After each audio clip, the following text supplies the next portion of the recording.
What were the good, bad, ugly, surprising, and disappointing developments of NFL Week 1 Sunday from a fantasy football perspective? We got it all for you here on another Roundup Monday. You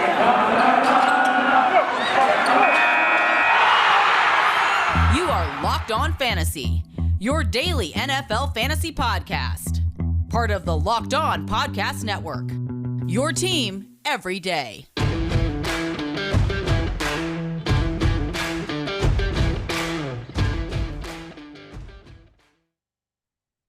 Greetings, everyone, and welcome to another edition of the Locked On Fantasy Football Podcast. It's a first Roundup Monday of the 2021 NFL regular season. What we're going to do is give you the most important takeaways of all the games we saw over the weekend. That's 14 games for you. We already broke down a little bit of the Cowboys and Buccaneers. We still have one more game tonight to close out week number 1. It was a doozy of a week. We're going to see what happens with the Ravens and Raiders tonight to close things out. So, a lot of good stuff that happened, a lot of bad stuff that happened, unfortunately, as well. So we're going to break all that down for you on today's show. The most important things you need to know. We'll also get you the injury news you need to know along the way as well. So a little bit of everything here on Roundup Monday. And then tomorrow we'll have Pickup Tuesday where we focus on the waiver wire ahead of week number 2. Then the matchup Wednesday, matchup Thursday, double dose there to break down all the games on the schedule. Then lineup Friday, where we look at the odds and ends DFS advice for DraftKings and FanDuel, as well as the injury report and practice report information you need to know there going into the Sunday and Monday game. So we're starting another week here on Locked On Fantasy Football. Let's dive into it in a moment. Looking for a Sunday pregame show that talks about every game and every team in depth? Check out the Locked On NFL Sunday show live every Sunday morning, 11 a.m. Eastern Time. I was there in the middle of the show this past week. No sketches, no celebrity cameos, no fluff, just football every Sunday morning with host Cody Rourke and Ross Jackson. Follow and subscribe to Locked On NFL on Twitter, Facebook, Twitch, and YouTube. And don't forget to turn notifications on to know when the show goes live every Sunday morning at 11 a.m. Eastern Time. All right, let's dive into the game, shall we? We'll start with the Steelers-Bills game. Very disappointing for fantasy football all around here. Let's start with the Steelers. They won the game as the road team, but did not look impressive at all offensively. Judy Smith-Schuster was their leading receiver, couldn't push the ball downfield. You had Najee Harris in his debut, the first-round, much-hyped running back from Alabama, only 11 carries for 45 yards. So the game script was ugly, a little bit back and forth, not a lot of flow in either offense. A few big plays here and there, but not much there. So the Steelers' offensive line, those question marks we had, the overhauling of basically 4 new starters up front, how would they respond? It did not look good against Buffalo. So a little bit concerned going forward with the pass protection. How do they get holes here for Harris? They're going to have to make some adjustments here. So the Bills, again, pretty good defense. They overachieved a little bit against the run in this opener, but this is one of those sloppy, ugly games, and we'll see. Again, better days for Harris ahead, but definitely concerning out of the gate.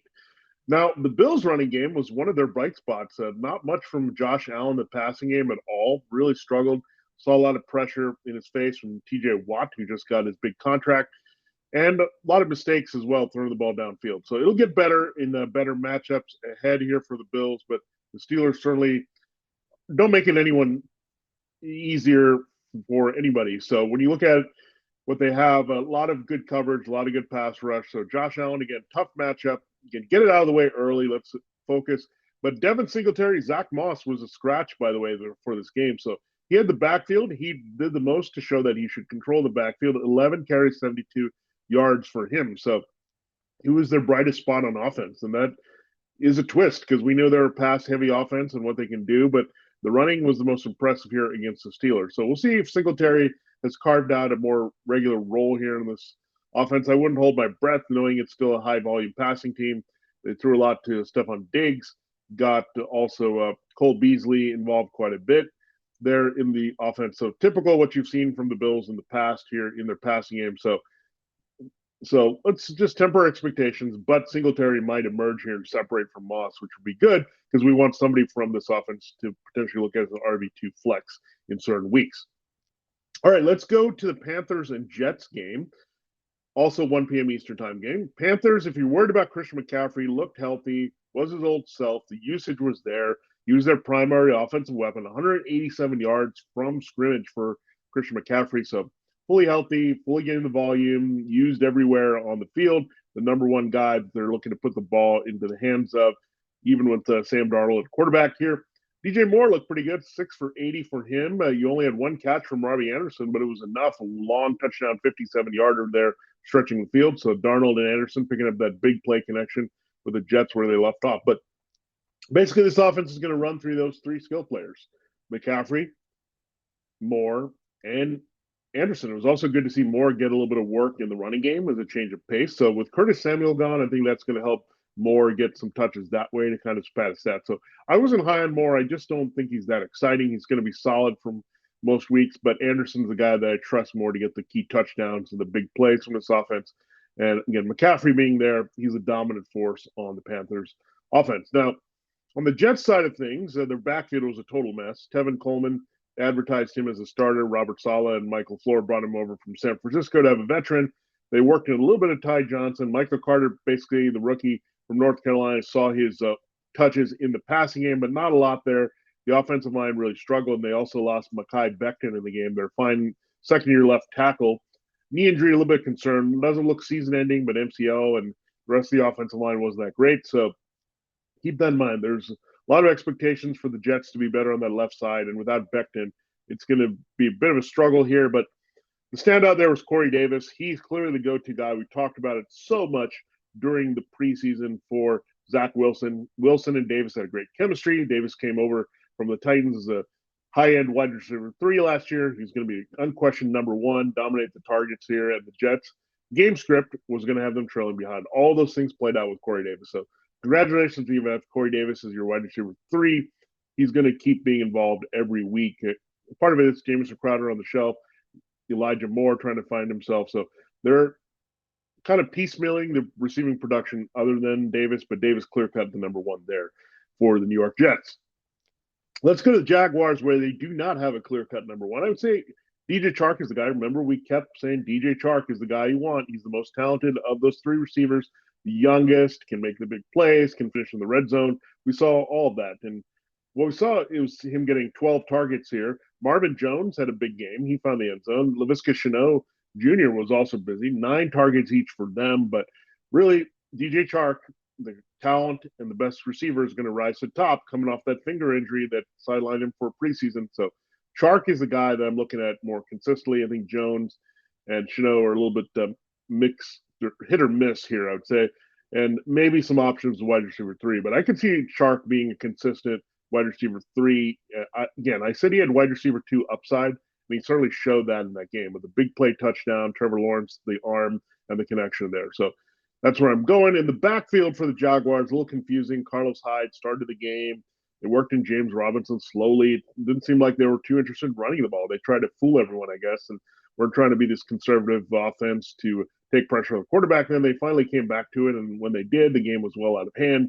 It was a mix of Hyde and Robinson that was pretty ugly. So let's hope they correct this. It's Darrell Bevel, Brian Schottenheimer on this offense staff, Urban Meyer, less Carlos Hyde, more James Robinson get involved. At least Robinson, with no Travis Etienne, was the main guy catching passes, so that's going to help his value in some of the games. But that's certainly disappointing when you had a very good matchup here against a bad Texans run defense when the game script went so badly. Speaking of the Texans and the running game, they had Mark Ingram, of course, lead the backfield. That's what we were all expecting. He had David Johnson here with his versatility. He had Philip Lindsay with his 1,000-yard production from the Broncos. No, they go with Mark Ingram, the aging back. We thought he was done with the Ravens. But remember, you had David Culley come over from Baltimore. There's a little bit of favoritism with Mark Ingram. He was a good locker room guy there with the Ravens. So maybe being rewarded for that. But we also don't expect a lot of positive game script for the Texans to run that often. But Ingram, if that happens again, we know he's their closer, 26 carries there, found the end zone. So we're also focused on Johnson and Lindsay. Forgot about Ingram being there, being a valuable commodity, and he looked pretty good. He wasn't spectacular. This Texans run blocking is not going to do him any favors, but a lot of volume there at least. I don't think he gets that in many weeks, but more so the game script will call for David Johnson and his passing skills here more. But we'll have to see. They might move David Johnson. Maybe Lindsay just becomes a straight-up backup to Ingram. Ingram can also catch passes. So a lot of things surprises about the Texans, they came out like gangbusters with Tyrod Taylor. I think he's going to be pretty valuable here, folks. He's a pretty good runner, but threw downfield with confidence in this game. You know, Brandon Cooks as well. What else is new? He just produces. He finds a way to produce whoever's out there with the volume. Very versatile, can get open, just a savvy route runner that's going to make some plays here. So, and other people stepped up. You had Danny Amendola make some plays. So, look, Texans are not an absolute zero on offense. It's just surprising the direction it went there, mainly with Taylor openings up in the passing game. Cooks, we expected to have some wide receiver 3 with upside bullet next to him. And Ingram, again, that's a surprise. And Ingram should now be rostered in all league formats if he's going to be the key Texans back. And that was the case. And sometimes follow the coaching staff. And that's what we learned here with Cully and Ingram and that Ravens connection. The last game we'll get to was an exciting game for the Cardinals, not so much for the Titans here. Kyler Murray was on point. His wide receivers really stepped up. We were all in on DeAndre Hopkins, like everyone is every year, and he came through right away. But Christian Kirk, we thought he might be phased out a little bit with Rondale Moore, but there's room for Kirk to produce and Rondale Moore to produce more, pretty good in PPR with his value and basically the third receiver there. Kirk's, we've seen him explode for scores before. That was that type of game against the Titans secondary. So definitely some weapons there, including AJ Green, who had a catch early, but we didn't see much from. But Green certainly helps diversify, draws attention, open things up there for all these other receivers as well, Hopkins, Kirk, and more. So this passing game is very dangerous. That also didn't prompt Kyler Murray to run all that much because he has all these wide receivers thrown around. We've seen it with Lamar Jackson as well. When everyone's clicking in the passing game, you're not going to see it running, but you don't care how the numbers come from Kyler Murray. You'll take it. He looks sharp and on point. Chase Edmonds in his regular role, he looked pretty good. James Conner's going to have some value, but he's going to be game script dependent. I don't see the Cardinals always leading that way, but Cardinals D, yeah, that's a unit we have to get here on our teams. Chandler Jones, what a difference maker with his 5 sacks. J.J. Watt in there, really good performance for the Cardinals D that they pop up. They're definitely on the radar, making plays for fantasy, and one we can look to stream here in several weeks. Titans side, we were fearing this, and it happened. The worst, the game script goes totally negative. Derrick Henry doesn't get enough touches. Everything falls apart. Ryan Tannehill forces the ball in one-dimensional mode, and everything's ugly. So at least we got a touchdown from A.J. Brown, but only 4 catches, 43 yards for him. Julio Jones was hardly used in this passing game at all, even when the negative game script happened, and you thought there was going to be some volume there and garbage possibilities for Brown and Jones, but the problem is they couldn't keep Ryan Tannehill upright. This pass rush was on fire. The Titans' offensive line a little bit disappointing, maybe breaking down a little bit here in front of Tannehill and Henry. But we try to avoid the Titans as much as possible in our drafts, and a lot of it came through. And when you have Chester Rogers as your leading receiver, that's not a good sign here. So again, the Titans can rebound. They're a very talented offense. We know that, but going to have to play with the lead here because if they get behind, it throws off everything with Tannehill and Henry. So that was a concern with Henry. He's a little bit the rush game dependent, game script dependent. He needs the touchdowns. He's not going to give you anything in the passing game. So that all came to fruition in this game, in this debacle, I should say, against the Cardinals here on Sunday. All right, we will get into the rest of the games that broke down 4 of the games for you. We will get to the other 10 in our final 2 segments. But I do have to remind you, football season's back. Let's make the most of it with a better way to create your custom pool at RunYourPool.com. Their premier sports pool hosting service. Run Your Pool makes it ridiculously easy to run a football pool with friends, family, or office mates. They offer dozens of formats including Survivor, Pick'em Squares, Margin, Confidence Pools, 33, and more. Run Your Pool hosts formats for NFL and college football with 1-week games, full season playoffs, or the Super Bowl. Unlike other fantasy sports platforms, Run Your Pool has options and setting to make it your own. You can even brand your pool for your local business, bar, or restaurant. Reconnect with bar friends and join nearly 2 million football fans to make every game action-packed this season. Check them out today and get $10 off at runyourpool.com/lockedon or use the promo code lockedon at checkout anywhere, everywhere in the world. Run Your Pool helps friends and colleagues compete. The NFL season starts September 9th. Start today at runyourpool.com/lockedon and have your pool up and running in minutes. That's runyourpool.com/lockedon. All right, let us continue our breakdown of the games from Sunday, week 1, fantasy football takeaways you need to know. We'll go to the Chargers Washington football team in our nation's capital. Austin Eckler, worried about the hamstring. He was just fine. Looked very good in the game. Really, the Chargers' entire offense looked good. It was a slow start for Justin Herbert.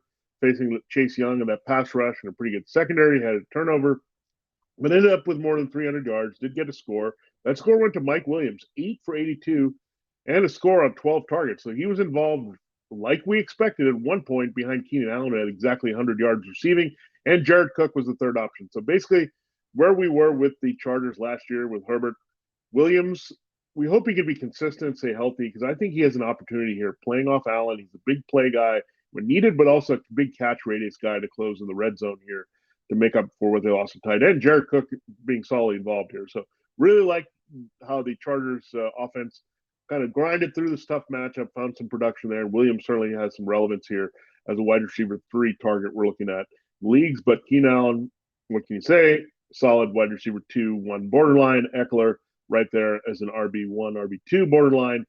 And Cook, very useful in a tough tight end landscape as in deeper leagues here for sure. We look for the Washington football team. Unfortunately, Ryan Fitzpatrick went down this game with a hip injury. He will miss multiple weeks. So lost him before halftime. Taylor Heineke came in, however, and kind of sparked everyone. Terry McLaurin, who didn't really have a catch early in the game with Fitzpatrick, he got going. Antonio Gibson looked pretty good. He did lose a fumble, didn't get in the end zone, but very good touch volume here for Gibson. That's why we thought he's potential to be a top 5 RB1. So that came to fruition. Logan Thomas, not a lot of volume there, but still did find the end zone. And again, McLaurin will see a bigger role, but great catch he made diving down the sidelines. Solid game for him. Pretty good game for Thomas. Decent for Gibson, but I think scratching the surface here. And maybe Heineke can be a spark here without Fitzpatrick. We thought Fitzpatrick was going to get the ball in the hands of all these guys, but it was a struggle. The Chargers defense, remember, much improved there with Brandon Staley and some of the playmakers they have. So that was part of the effect here. But Heineke, we've seen him. He's going to facilitate as much as possible and trust the guys that the Washington football team trusts, and having the experience there in Scott Turner's offense really helps as well. Let's go to Atlanta. The Eagles all over the Falcons here. Jalen Hurts, what a game for him. Devonta Smith, that connection warmed up right away. We told you about Jalen Reagor and Jalen Hurts having a connection from last year. That also worked. So those two guys, good chemistry with Hurts, and then you throw in Dallas Goedert as well. So people were worried about Zach Ertz and what he would do to cut into Goddard's time, but really Hurts has his favorites right now, and combination of Devonta, Jalen, and Dallas here that he's thrown to. But Jalen Hurts looked really good. He ran the ball effectively here for the Eagles when needed.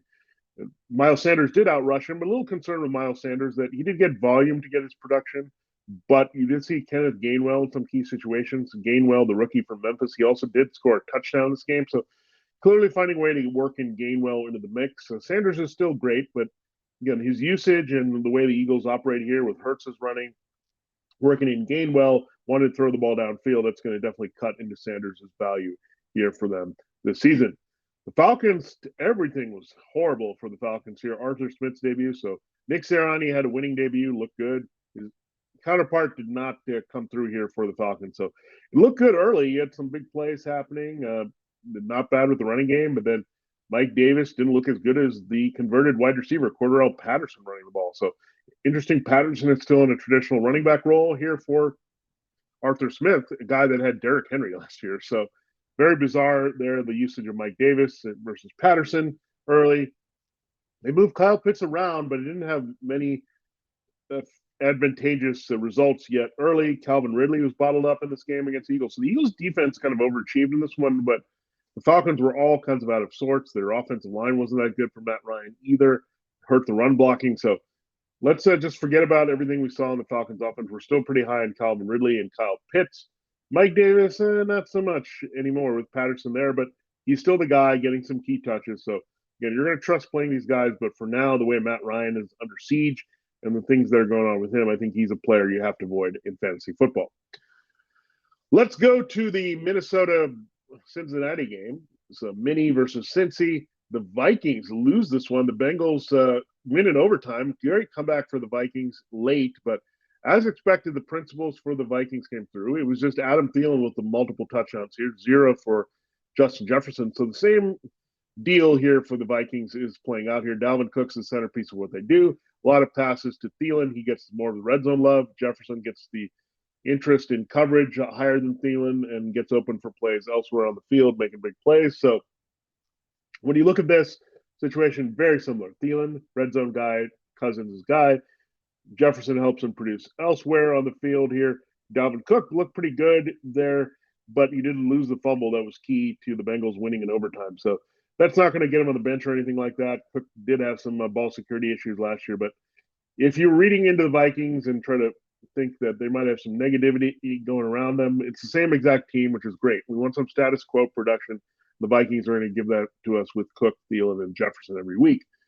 The Bengals, we told you not to worry about Jamar Chase's drops. His talent was too good, and the connection with Joe Burrow too great, where he was not going to come through. So big play touchdown, went over 100 yards in his first game. What a debut for the rookie from LSU, reuniting with Burrow. T. Higgins also found the end zone early. A little bit banged up there. He had to get an IV during the game, but it definitely looks like the Chase and Higgins show. Tyler Boyd in the slot, not need as much. CJ Uzama was also getting some work at tight end there and made a big play to set up the game-winning field goal in overtime as well. So the middle of the field, maybe using tight end, so that's going to cut into Boyd a little bit. But Higgins and Chase clearly has the most trust here from Joe Burrow, and Chase really looked good. And Higgins was kind of having fun with everybody for mocking Chase and his drops because Chase didn't drop anything. And the only dropping I saw was Joe Burrow dropping in perfect balls to these guys. So solid game for Joe Burrow. Great game for Chase. A solid, excellent, above average game for Higgins there. And Joe Mixon, everything looked good for this Bengals offense. Yeah, there were some sacks there and bad breakdowns up front, but good run blocking, good upright protection for Burrow as much as possible. So good to see that here for the Bengals. Just very positive things coming out of Cincinnati, Minnesota status quo here in 2021. For the 49ers, what a confusing day. You had Brandon Ayuk, but he had a hamstring injury before. He got benched for Trent Sherfield. No targets opposite Deebo Samuel. Samuel dominated there with George Kittle for Jimmy Garoppolo. Then you had Trey Lance come in the game, throw a touchdown to Sherfield in like a special red zone package. So that was a bit confusing. Garoppolo had a very good day, but unfortunately couldn't get that second touchdown. And then in the backfield, you have Raheem Mostert looking good out of the gate. Unfortunately, he has another knee injury here. They deactivated Trey Sermon. They're promising a rookie from Oklahoma/Ohio State. And then they went over to, of course, their sixth-round pick, Eli Mitchell, there from Louisiana, to run quite a bit in this one. So he's the next man up. And, of course, we know the 49ers run blocking and their scheme with Kyle Shanahan. Anybody who runs the ball for the 49ers can be very productive, especially if they're facing the Lions defense. So everything was in play. We just want to see Ayuk in a regular role. He's their, I guess, their co-number one receiver, Deebo Samuel. He wasn't treated that way in the game. We figure Mitchell is going to hold on the job as a hot hand here, but you'll probably see Sermon activated with Mostert on the shelf there. So a lot of things to watch there. This Garoppolo Lance thing, you kind of have to avoid that quarterback situation because of that. And the 49ers defense gave a lot of points, but still big playability there. They did have a interception return for a touchdown there of Jared Goff. So welcome back to the 49ers defense. You saw those plays, but a few injuries there that they have to navigate through. Not necessarily lock and load every week play. This was a good spot, though, against Goff and the Lions. Speaking of Goff and the Lions, they cleaned up nicely here late in the game. And what I like about the Lions, we try to find Amon-Ra St. Brown or Tyrell Williams, but if you got TJ Hawkinson, DeAndre Swift, or Jamal Williams, you've got players every week here because this offense flows in the passing game through Hawkinson, the very dynamic tight end. Big game for him. We knew Goff and Hawkinson would have a connection. He's also kind of their slot receiver. So tight end, middle guy that Goff can trust. You knew Hawkinson had a chance here, and he really came through right away. DeAndre Swift, man, have a bigger role in the passing game. Had a touchdown that way. Jamal Williams was involved as well. So pretty even backfield, but they're just trying to get bodies on the field that they trust as offensive skill players. So Hawkinson, Swift, and Williams show that's all you need tied to Jared Goff. Why try to stretch and find other values here? Again, if you're managing one of these three players, you're going to find every value every week because Williams, again, is going to have the pass catching abilities as well. Can help you in the red zone, some rushing situations. Swift is a complete running back, then Hawkinson pretty much crosses over like a wide receiver. All right, let's go to our final game of this segment. It is the Seahawks going to the Colts here. All Seahawks, Russell Wilson, all over the place, 4 touchdown passes there. 2 went to Tyler Lockett, and 1 went to DK Metcalf. What else is new? Kind of offense there. Wilson starting hot, Lockett, and we wrote him off again. He's scoring again, so he gets a double touchdown effort like Thielen, it's very similar to that situation where we know Jefferson and DK Metcalf are the more talented receivers, but sometimes it helps the complementary guys produce with better matchups. And that's why you want to have a valuable second receiver on most teams. So, and you've seen that with Lockett and Thielen taking full advantage there.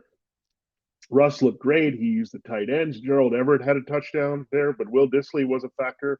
So Dissly and Everett helping play off Metcalf and Lockett. Just a great effort overall. The backfield, Chris Carson, if you're worried about him and the injury, Rashad Penny came in, had a calf injury right away. Carson looked pretty good here overall. So, Seahawks offense, they needed all that change with Shane Waldron coming in. We saw that come to fruition in the very first game. Now let's go to the Indianapolis side of things. They were the home team, not very good there. Zach Pascal, of all people, was the number one receiver, really target. Not a lot of volume as we expected from that Colts passing game with Carson Wentz. That offensive line had some breakdowns here without Eric Fisher at left tackle here for the Colts. So really concerning up front with Carson Wentz. Is he stepping into another sloppy situation? Is it some on Wentz for not getting the ball out quickly? Is it some on not having a lot of great wide receiver options on this team? So I think it's a little bit of all the above.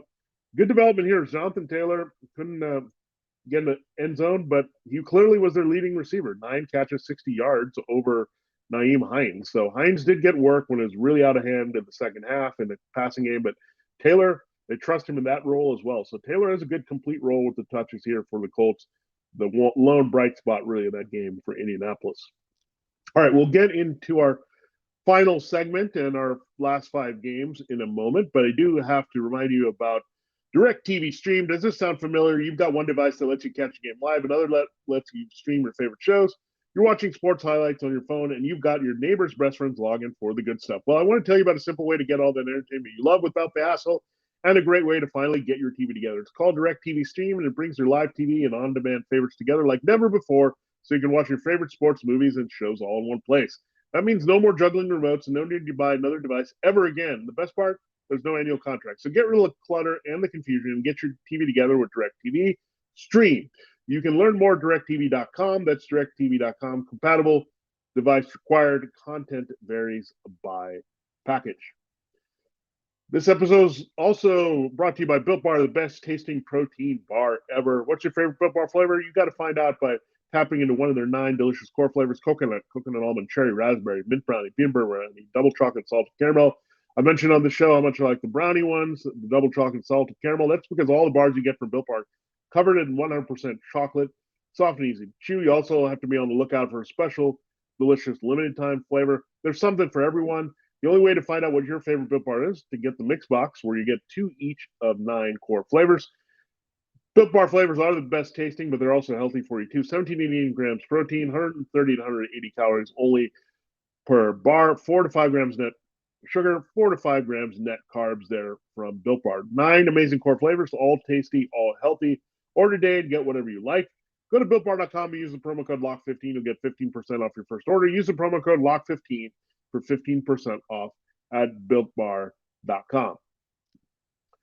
All right, let's look at the last few games here. Miami and New England. This one will be short. Not a lot of exciting action here with the Patriots hosting and losing to the Dolphins by points, 17-16. Jalen Waddle looked legit there. No Will Fuller. We saw the connection with Tua Tagovailoa. So we saw Smith and Hurts warm up there. We saw Waddle here get going with his former Alabama quarterback. So nice big play for Waddle. We really like Waddle as a value. Devontae Parker not totally going away. They were the co-number ones here with no Will Fuller. Gets suspended. He'll be back for the next game, but a guy you can't trust to stay healthy. But clearly, Tagovailoa really trusts Waddle here, and he's going to be the go-to guy. Parker is going to be valuable as well. But we knew it was going to be a pivot away from the tight end, really trying to get the ball downfield to the receivers. He also had no Preston Williams in this game, so helped to really get the targets to Waddle and Parker. And they look good here. Myles Gaskin a little bit disappointing, but we knew that the Patriots would take away the running game with their defense, so give them mind. So Tua looked okay, but still not someone we're going to look at to start in fantasy football. On the other side, I thought Mac Jones looked really good. They protected him well, great offensive line. We knew we were going to have Damien Harris have the big game. So Najee Harris was the hype guy, but Damien Harris is the Alabama back that actually comes through this week with a 100-yard game there for the Patriots. So yeah, offensive line, running game, efficiency, the 2 tight ends with Jonas Smith and Hunter Henry, and then Nelson Aguilar being a versatile number 1 receiver. We saw that. So Aguilar certainly has some value if Mac Jones is going to treat him that way as the target he trusts all over the field. Harris clearly in his backfield. Ramondre Stevenson, that fumble probably is not going to help his cause as a rookie to get touches behind Damien Harris. So, and Brandon Bolden as well. So that really helps Harris here solidify his role. Aguilar, the clear-cut number one. Jacoby Myers is still usable at certain spots, but Aguilar is the guy that they brought in to act that way, and we saw that with Jones facilitating the playmakers for the Patriots. We'll go to another premium late game here. The Browns going to the Chiefs. The Browns take away Baker Mayfield looked pretty good up till that last interception. No Odell Beckham Jr. So that hamstring issue and things like that are going to linger here for OBJ, but we know Baker Mayfield seems comfortable not having OBJ out there and produce. He really leaned on the tight ends. Early it was Austin Hooper, but David Njoku ended up being the leading receiver. So we can't totally write off their tight ends. I think tight ends are going to be a big part of what they do. Jarvis Landry got in the end zone on a rush. He's going to be involved if Beckham is hurting as well. So you have that. What was interesting to me was the usage of Nick Chubb and Kareem Hunt. They were more interchangeable here for the Browns, where we thought Hunt might be hurt by the deeper receiving core and not as many chuck downs, but he was involved quite a bit with Nick Chubb. Had a couple touchdowns. He did lose a fumble, but yeah, we saw Chubb catch some passes, Hunt get involved in the running game. So really these guys are fluid. These are the two guys that stir the drink here for the Browns and helps when there's a no OBJ. Again, they diversify the offense, get the tight ends involved, the backs involved here. So sometimes we've seen Mayfield respond better. He changes the usage of Hunt for sure, but again, Chubb and Hunt both have great value. Chubb is an RB1. Hunt is a pretty consistent RB2 if there were any concerns about that.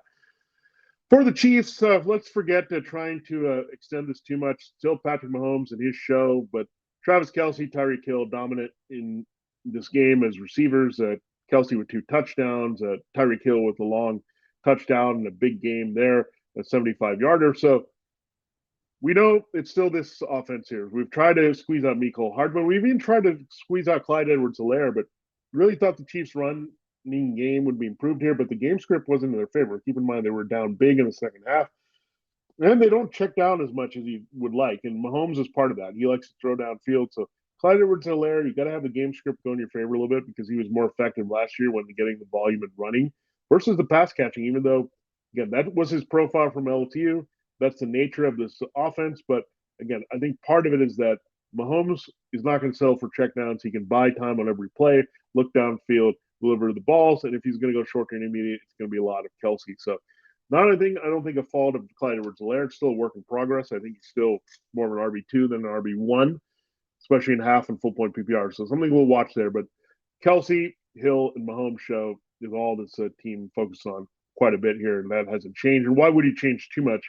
It only cost you the Super Bowl, so we'll see how it goes going forward. Now, let's look at the Saints. We didn't know what we were going to get from them with Jameis Winston, but he gets 5 touchdown passes, not a lot of volume. 2 of them went to Juwan Johnson, the wide receiver tight end hybrid there. So I think that was by design to get him open in the red zone. Adam Troutman did see a little bit, but Juwan is the guy they're going to trust in key situations here. They liked him as a wide receiver, like him as a tight end here for sure.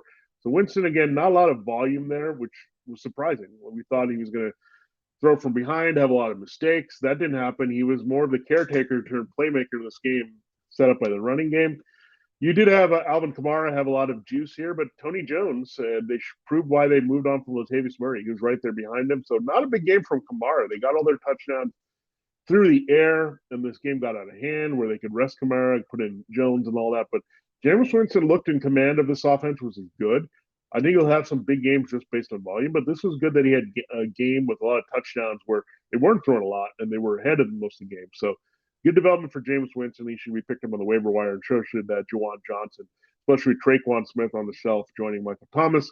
Again, Marquez Callaway's hyped, but I think this team is going to be more about short to intermediate passes, not always throwing downfield. You're not always going to have that time. And this matchup in particular, Jair Alexander as well, shadow Marquez Callaway. All right, let us go to the Denver Giants game. Let's start with the Broncos. Melvin Gordon is still holding his backfield early. There's been a lot of tease about Javonte Williams taking over, but for early part of the season, it's Melvin Gordon. Gordon has to get hurt or see a diminishing role or wear down a little bit. They were kind of even, but Gordon kind of separated. He had the long touchdown run. He just always gets written off, but always seems to come back and produce in fantasy. That's our bad here. We're excited about Javonte Williams and his skill set, but For now, Gordon is the guy that they're trusting most, and letting the rookie kind of get indoctrinated in the NFL. So Melvin Gordon's going to have value as an RB2 like this with some upside every week. Should he get this usage? We'll just see how long it lasts here versus Williams. Now, Jerry Judy, having a pretty good game. He was the leading receiver, but he went down with a high ankle sprain in this one. So really tough break here. We knew the Teddy Bridgewater, Jerry Judy connection would be hot. It was on fire early, but again, Judy went down. You had to rely on Tim Patrick and KJ Hamler a little bit more, playing off Cortland Sutton, who was bottled up by James Bradbury. Not a lot to see there with Sutton. So they really missed Judy, especially with Bridgewater at quarterback. So we'll see how that plays out here. But Tim Patrick, certainly an opportunity for him to step up, who did have a touchdown connection there with Bridgewater. And again, good stuff from Judy, but unfortunately the durability issue creeps up again here for the Broncos. Very talented, really best all-around receiver. Noah Fant and Sutton should be helped by Jimmy on the shelf to get a Tim Patrick, KJ Hamler. We'll see how that plays out, who steps up in Judy's absence. On the other side, the Giants had a few bright spots. They probably should not have rushed Saquon Barkley into action. He did not look ready and good with the knee injury recovery. So, again, that was disappointing. If you trusted Saquon as an RB1, did not come through in this one. Who did come through was Sterling Shepard and Darius Slayton. So, go figure. It's the two old holdovers here with Daniel Jones. Makes sense. He has the best chemistry with Shepard and Slayton. He's getting used to still Kenny Golladay and the rookie first-rounder Kadarius Toney. So, Shepard is a technical route runner. He gets open all over the field. Keep in mind how valuable this player was when OBJ was still here and when OBJ was not healthy for the Giants. He was very active. Shepard and Jones, really good connection when both are healthy. Slayton is more the big play threat, but yeah, for now you can't trust Golladay or Toney getting involved here. And for Saquon, let's hope he has a more regular role. It's a short week turnaround, so don't have a lot of high expectations playing the Washington football team, but you can play him. So let's try to feel comfortable. Hopefully, you can get in some regular practice time this week, and then you'd want to feel better about playing Saquon. But yeah, with Shepard, Slayton, Saquon were the stories there in week one for the Giants. Our final game, Sunday Night Football. Let's start with the Bears, who lost pretty badly this game as expected. David Montgomery looked really good. He got in the end zone. This is where the offense wants to be for the Bears. They don't trust their passing game as much, but part of it was by design with Jalen Ramsey looming there and Al Robinson and Darnell Mooney contained here. So we want Justin Fields to help these wide receivers for sure, but very conservative game plan with Montgomery. It almost worked to some degree, but they just didn't get enough big plays while the Rams kept delivering those big plays to Matthew Stafford. So Montgomery's been a pretty consistent scorer in fantasy football now. I don't know if that'll change. He's the guy that are going to give him the ball near the goal line here. So you're in good shape if you have David Montgomery, again, an RB1, RB2 borderline. And Justin Fields, they got to get him in the game. I mean, Andy Dalton just didn't give this offense much upside with his arm and not being able to run as well as Fields. Fields gets in and gets in the end zone in a red zone package for him, much like Trey Lance threw for a score there for the 49ers. So something we're going to look at, but Justin Fields certainly going to help David Montgomery. He's going to help these wide receivers. Let's see if the Bears might consider that change here right away in week two.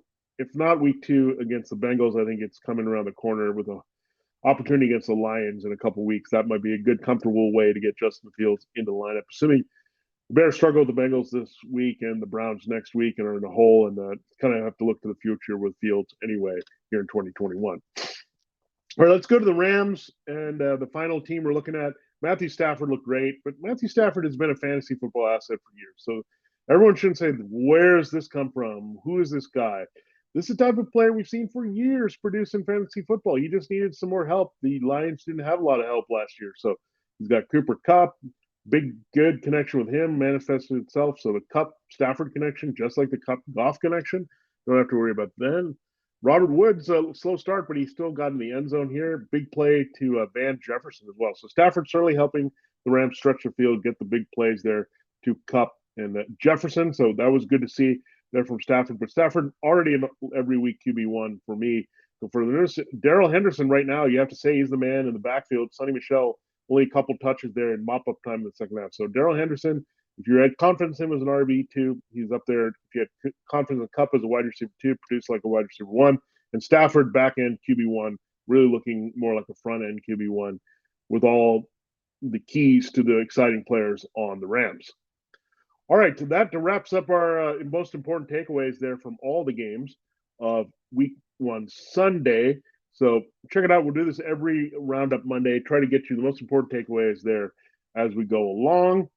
We also have to remind you about Locked On Bets. Betting on the NFL doesn't have to be a guessing game. If you listen to the new Locked On Bets podcast hosted by your boy Q and handicapping expert Lee Sterling, your daily picks, blowout specials, wrong team favorite picks, and Lee Sterling's lock of the day. Follow Locked On Bets podcast brought to you by betonline.ag wherever you get your podcasts. That wraps up this Roundup Monday. A good way to start the week here on Locked On Fantasy Football. Don't forget tomorrow, Pickup Tuesday, focusing on the best waiver wire ads ahead of week number 2. For Locked On Fantasy Football, again, Vinnie Iyer. Have a great day. See you tomorrow. Good luck if you need something from the Ravens-Raiders game to win your fantasy football matchups this week.